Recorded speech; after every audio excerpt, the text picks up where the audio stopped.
भय के समय पर जो भगवान का स्मरण करते हैं,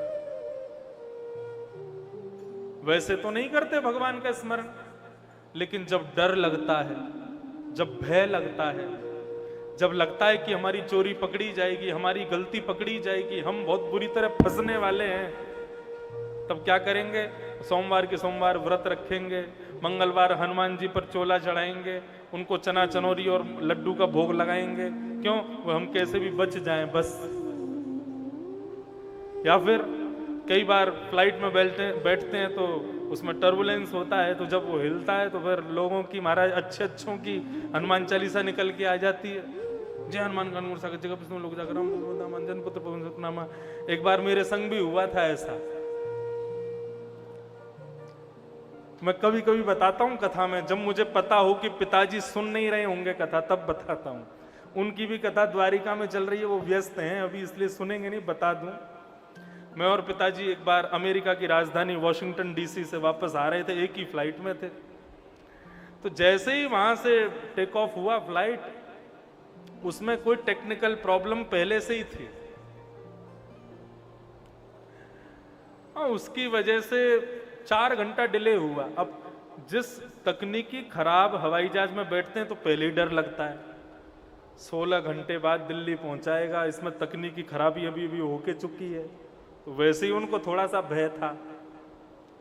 लेकिन जैसे ही उसने टेक ऑफ किया, थोड़ी देर बाद में जो उसने हिलना शुरू किया, तो हमारे पिताजी बैठे बैठे जय हनुमान कानूर सागर जय विष्णु लोक जागर, हे राधा रानी, हे किशोरी जी, या हवाई जहाज को वृंदावन में ही गिरी हो जाके और कहीं नहीं गिरे, अरे किशोरी जी कृपा करो, अभी बहुत कथा करनी है, अभी लाला को भी कथा करनी है, ऐसे ऐसे करें।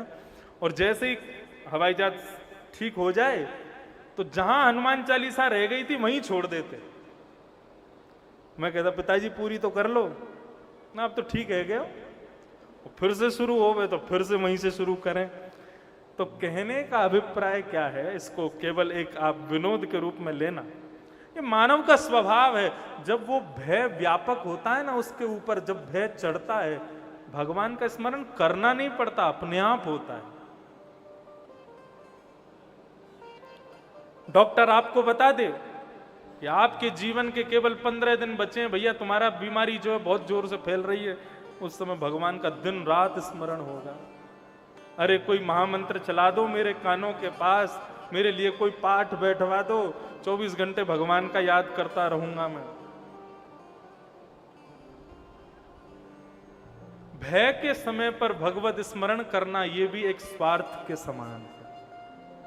प फ ब भ और अंतिम आता है म, यानी कि मृत्यु जब समीप आती है। कथा में नवयुवक नहीं आते, कौन आते हैं? बुरा मत मानना सब लोग, हाँ। आंखों पे पड़ेगा जाला, नाक से बहेगा नाला, लाठी से पड़ेगा पाला, जरा जिंदगानी का।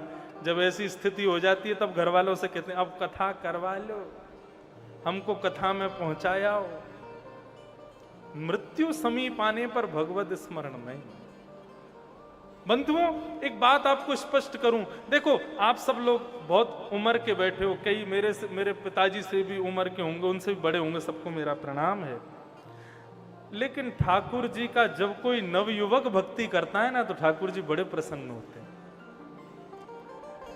आपने आकर के मुझको बिल्कुल शुद्ध माला पहनाई, ये शुद्ध मोंगरे की माला पहनने में मुझको सुख मिलेगा, और यही मोंगरा यदि सूख जाए, इसमें से दुर्गंध आने लग जाए, ये थोड़ा सा पुराना हो जाए, तो इसको पहनने में मुझे सुख नहीं मिलेगा।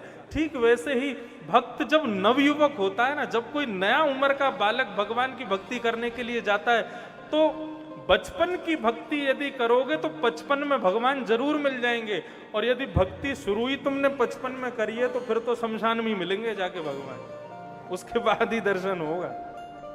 भक्ति 55 का विषय नहीं है, भक्ति बचपन का विषय है। भक्ति बचपन से करो, युवावस्था से। कौमार आचरित प्राज्ञो धर्मान भागवतान इह। प्रहलाद जी महाराज कहते हैं भागवत में, भक्ति कब से करनी चाहिए? बोले कुमार अवस्था से। कुमार अवस्था किसको कहते हैं? 10-11 वर्ष के बाद की जो अवस्था है वो कुमार अवस्था है। धीरे धीरे बच्चे जो छोटे होते हैं ना, धीरे धीरे उनको कथाओं में लाना शुरू करो।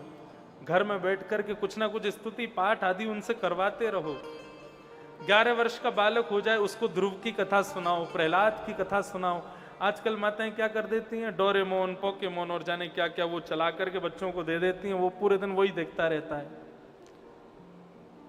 छोटे बच्चों को, हमारे कितने सारे श्रोता हैं पूरे भारत में, वो छोटे छोटे बच्चे गोवर्धन वासी सांवरे इस पद को सुनते हैं, राधा रमणम हरे हरे इस पद को सुनते हैं। कई जगह से आते हैं बालक लेकर के, माता पिता बोले आपका वो पद गोवर्धनवासी सांवरे जब तक हमारा बालक सुनता नहीं तब तक सोता नहीं है। ऐसे बच्चों को ठाकुर जी की भक्ति में बचपन से लगाओगे तो 55 की उम्र में जब वो आएगा तब तक भगवान उसको मिल ही जाएंगे, भगवान आ ही जाएंगे। तो इन 5 स्थानों पर भक्ति करना स्वार्थ के समान है। पाप, फल, बंधन, भय और मृत्यु, इन 5 के अलावा जब हम लोग भक्ति करते हैं तो वो निस्वार्थ भक्ति मानी जाती है। जहां पर किसी भय के कारण भक्ति नहीं है, किसी फल की प्राप्ति के लिए भक्ति नहीं है, किसी बंधन के लिए भक्ति नहीं है। अच्छा, बंधन की भक्ति में एक और होता है, कई बार माता पिता जबरदस्ती बालक से कहते हैं कर, हनुमान चालीसा पढ़, ठाकुर जी के सामने प्रणाम कर, सिर झुका। जबरदस्ती की भक्ति भी जब हम बच्चों से कराते हैं ना तो वो उनकी और ज्यादा श्रद्धा हो जाती है भक्ति में। इसलिए क्या करो, अपने घर के वातावरण को ही भक्ति में बनाओ, तभी वो भक्ति करेंगे, नहीं तो नहीं हो पाएगा। अपने एटमॉस्फेयर को, घर के सब लोगों, सराउंडिंग्स जब बच्चों की भक्ति में होंगे ना, भक्त अपने आप बन जाएंगे बालक। और या फिर किसी पर भगवान की कोई बिरला ही ऐसा होता है जिस पे भगवान की कृपा हो, जिसको सराउंडिंग्स भी अच्छी ना मिले और वो भगवान का भक्त बन जाए। संग का बहुत बड़ा असर पड़ता है बच्चों पर। इसलिए माता पिता जो घर के बड़े लोग हैं पहले वे स्वयं भक्त बने, आने वाला बालक अपने आप भक्त बनेगा। सूत जी महाराज कह रहे हैं धर्मस्य यापवर्गस्य, धर्म अपवर्ग है, पवर्ग नहीं है। धर्म को अपवर्ग की स्थिति में करो, पवर्ग की स्थिति में नहीं। भगवान के 24 अवतारों का वर्णन किया। वैसे तो भागवत में 22 अवतारों का वर्णन, अवतारों का कई जगह वर्णन किया गया है। इस प्रकार ठाकुर जी के अवतारों का वर्णन किया। बंधुओं, इन समस्त अवतारों में जो कृष्ण और राम अवतार हैं, ये भगवान के परिपूर्ण अवतार हैं। इसका मतलब बाकी के अपूर्ण है, ऐसा नहीं। अंशावतार और कलावतार 2 प्रकार के अवतार होते हैं भगवान के। अंशावतार का मतलब भगवान स्वयं नहीं आते, अपने अंशों को भेज देते हैं। और कला यानी कि पूर्ण अवतार में स्वयं शंख चक्र गदा पद्मधारी श्रीमन नारायण ही स्वयं अवतार धारण करते हैं। ऐसे 2 अवतार हैं राम और कृष्ण, जहां भगवान पूर्ण ब्रह्म ही पधारे। इस प्रकार अवतारों का वर्णन किया। फिर भागवत का परिचय बताया गया कि इस भागवत की रचना कैसे हुई। वेदव्यास जी महाराज ने बद्रिकाश्रम में सरस्वती नदी के तट पर विराजमान होकर के मानव कल्याण के लिए कुछ लिखना चाहा। तब उन्होंने सबसे पहले एक वेद को 4 वेदों में परिवर्तित किया। पहले बंधुओं केवल एक ही वेद था, वेदः प्रणव एवाग्रे, ओम। ये ओम शब्द जो है ये वेद है, वेदाकार है, ये सबसे पहला वेद है। इसी ओमाकार को विस्तारित किया 4 वेदों में, ऋग्वेद, यजुर्वेद, सामवेद, अथर्ववेद। लेकिन इन पर नियम लगा दिए, जिनकी चोटी होगी, जिनके जनेऊ होंगे, जो ब्राह्मण कुल में जन्म लेंगे, त्रिकाल संध्या करेंगे, गायत्री करते होंगे, उन्हीं को ही वेद पढ़ने का अधिकार है। तभी वेदव्यास जी ने सोचा कि एक वर्ग के लोग तो बिल्कुल वंचित ही रहेंगे, और दूसरी बात, माताएं बहनें जनेऊ नहीं पहनती, माताएं शिखा नहीं रखती, तो माताएं कैसे वेद पढ़ सकती हैं? तब उन्होंने कहा वेद पढ़ने का अधिकार ब्राह्मणों का है, लेकिन वेद के अर्थ समझने का अधिकार तो सबका है। तब वेदार्थ के रूप में उन्होंने पुराण लिखने शुरू किए। वेदों के अर्थ में सबसे पहले उन्होंने 18 उप पुराण लिखे, फिर 17 महापुराण लिखे, लेकिन तब भी मन को शांति नहीं मिली। तब इतिहास के रूप में महाभारत को लिखा, मन शांत नहीं हुआ। तब श्री नारद जी का आगमन हुआ। नारद जी बोले, क्या हुआ व्यास जी? वेद व्यास जी, आप इतने दुखी क्यों हो? वेद व्यास जी बोले, मैंने इतना सब कुछ लिख दिया, लेकिन मेरा मन शांत नहीं हो रहा। नारद जी बोले, मैं बताऊं क्यों शांत नहीं है? बोले बताओ। तब नारद जी कहते हैं कि भवता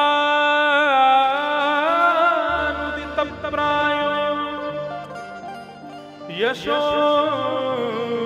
भगवतो मलम ये नैवासं न तुष्येत मन्येत दर्शनम खिलम। आपका मन शांत क्यों नहीं है?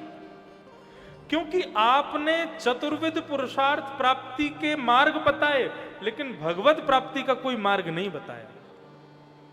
मतलब धर्म कैसे किया जाए, अर्थ कैसे किया जाए, कामनाओं की पूर्ति कैसे होगी, मोक्ष कैसे मिलेगा, ये तो आपने सब जगह बता दिया। लेकिन जिनको धर्म नहीं चाहिए, कर्म नहीं चाहिए, अर्थ नहीं चाहिए, मोक्ष नहीं चाहिए, जिनको भगवान की प्राप्ति करनी है, ऐसे लोगों के लिए आपने कुछ नहीं लिखा। इसलिए वेद व्यास जी, आप क्या करो? बोले यशो भगवतो मलम, भगवान का निर्मल यश लिखना शुरू करो। बोले कैसा यश? आहा, कितना सुंदर यश वर्णन कर रहे हैं। विक्रेतु कामा खिल गोप कन्या मुरारी पादार्पित चित्त वृत्ति दध्यादिकं मोहवशाद्य भूच्य गोविंद दामोदर वे। ठाकुर जी का यश क्या है? वेद व्यास जी, आपने सब जगह भगवान को भगवान के रूप में दिखाया, लेकिन कहीं भी ठाकुर जी का निर्मल यश नहीं लिखा। नारद जी, वेद व्यास जी बोले, आप ही कोई सुनाओ भगवान का निर्मल यश। तो भगवान की एक ब्रज की लीला सुनाने लगे नारद जी। कैसी लीला?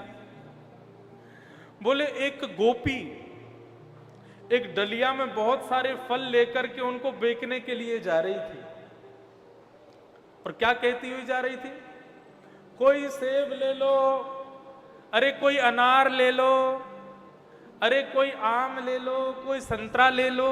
इस प्रकार से वो गोपी फल बेचने के लिए जा रही थी। इतने में क्या हुआ? बोले नन्हे से नंद नंदन जो यशोदा जी के इर्द गिर्द घूम रहे हैं, आनंद कर रहे हैं, जैसे ही उन्होंने सुना कि एक फल बेचने वाली जा रही है बाहर से, तो यशोदा मैया से बोले, मैया मैं आज फल लेवे जाऊंगो। मैया बोली, लाला तू लेके आवेगो फलन ने? बोले हाँ मैं लेके आऊंगो। तो फल वाली तो फ्री में देगी ना, फल वाली है तो कछु तो देना पड़ेगा, तभी फल देगी।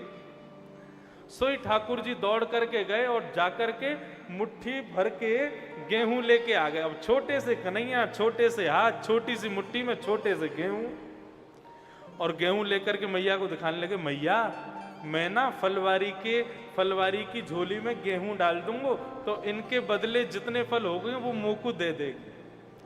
3.5 वर्ष के हैं कन्हैया बस।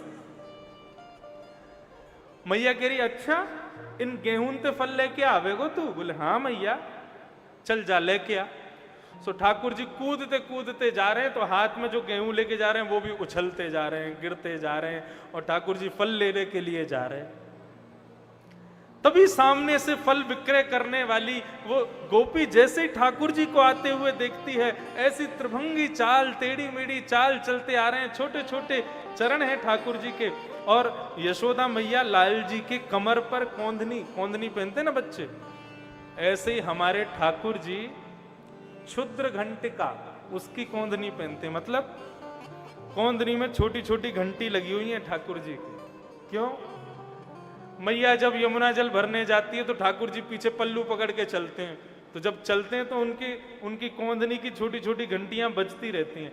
कभी कोई गोपी कहती है लाला ने कि यहाँ पे आ, तो मैया को पल्लू छोड़ के ठाकुर जी वहां चले जा। मैं फिर मैया ढूंढती डोले मेरो लाला कहाँ चलोगे हो? सो आज मैया ने ठाकुर जी की कौंदनी में छोटी छोटी घंटी लगा दी। जैसे ही ठाकुर जी इधर उधर जाते हैं सोई मैया को पता चल जाती, लाला वहां मत जावे, यहाँ पे आ।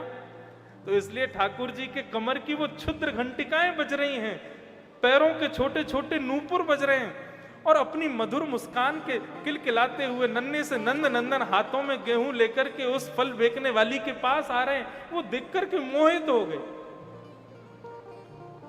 ठाकुर जी बोले सुनो। बोले हाँ लाला बोल।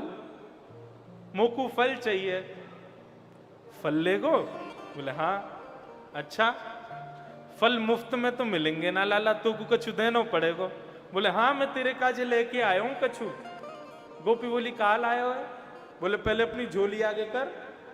जैसे ही गोपी ने झोली आगे करी तो ठाकुर जी ने अपनी मुट्ठी खोली, उसमें एक ही गेहूं बचा था, और डाल के बोले अब या के बदले मोकू फल दे दे।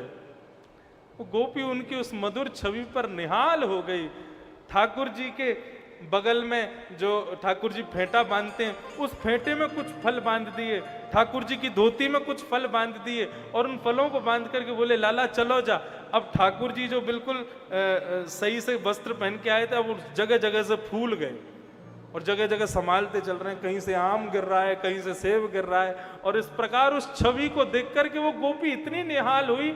उसके बाद जब फल विक्रय करने के लिए जैसे ही आगे बढ़ी, तो ये नहीं कहती है अरे कोई सेब ले लो, कोई आम ले लो, कोई संतरा ले लो, बस यही कहती है कोई घनश्याम ले लो, कोई नंद नंदन ले लो, कोई कन्हैया ले लो, कोई कृष्ण ले लो, कोई गोपाल ले लो, कोई गोविंद ले लो। विक्रेतु कामाखिल गोप कन्या। नारद जी बोले आनंद आया? व्यास जी बोले बहुत आनंद आया। बोले यही है ठाकुर जी का निर्मल यश। जब तक इसका गुणगान नहीं करोगे तब तक आपके मन को शांति नहीं मिलेगी।